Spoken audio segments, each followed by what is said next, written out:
welcome to another episode of Nonstop Nikhil. So I just woke up. It's about 7:15 in the morning. As you can see, it looks a little bit different from home. So I'm at my host family's place, and I sleep really well here. We sleep outside. There's a mat with a cushion and a pillow, and I'm covered by the mosquito net all around me, so I'm never bothered by any mosquitoes or any bugs or anything. You sleep under the stars. You have the cool air of the desert night. It's really excellent.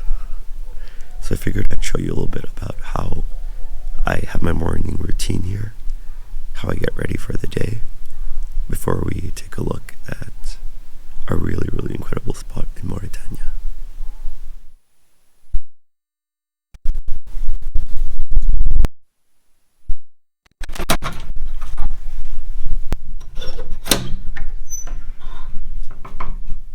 So this morning I'm lucky that the water is actually working out of the spigot here in the shower room, or else usually what you have to do is grab a bucket, fill the water from the pipe in the toilet room, and then take your bucket shower in here.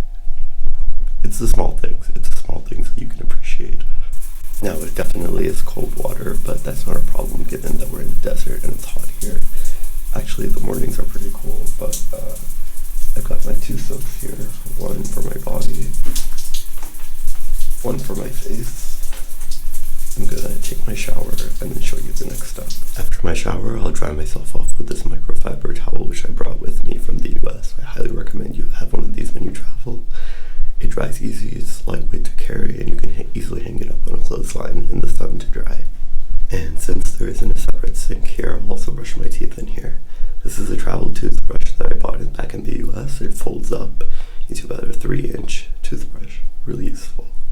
I like to apply my deodorant and my beard balm before getting into my skincare. Now I have oily skin, but I'm here in the dry desert, so I'm going to use some typically nighttime moisturizing products during the daytime, because why not break all the rules?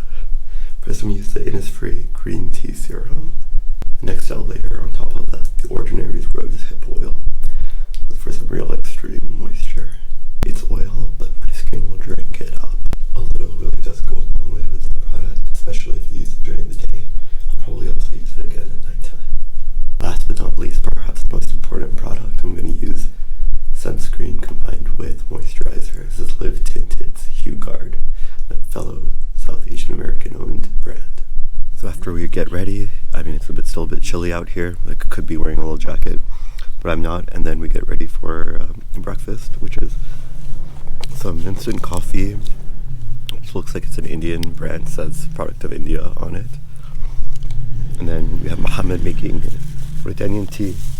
And then we've got a sandwich with some fries and other gravy inside of it. It's not bad. So the layer of foam that you see above the tea, sitting on top of the tea here, is actually really, really important. And so I asked Mohammed exactly why to give such importance to that layer of foam that sits on top of the tea.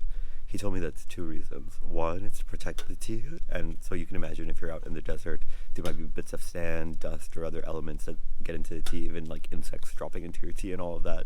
So you want to save the tea that's underneath, because that water, that sugar, those tea leaves, if you're traveling out for a long time, are really precious. So that's to protect the tea, and second, just for the beauty of when you pour the tea, you always have the little bit of white that sits on top. So you're going to see people really pouring that tea across all the different cups many, many times back into the kettle, and then putting it back onto the gas, and then repouring it from one glass into another, just to achieve that foam. And it's that foam which determines whether that's really a good cup of tea or not. So I hope you all enjoyed this episode, or maybe half episode of Nonstop Nikhil, just showing you how I get ready and set myself up for a good day in a small Mauritanian town of Atar. Obviously you see me, I'm in a vehicle. That means I've got a day planned for myself to somewhere really, really special. I'm going to wait until the next episode to show you exactly where I'm going and how incredible of a place it is. So thank you for watching. Stay tuned.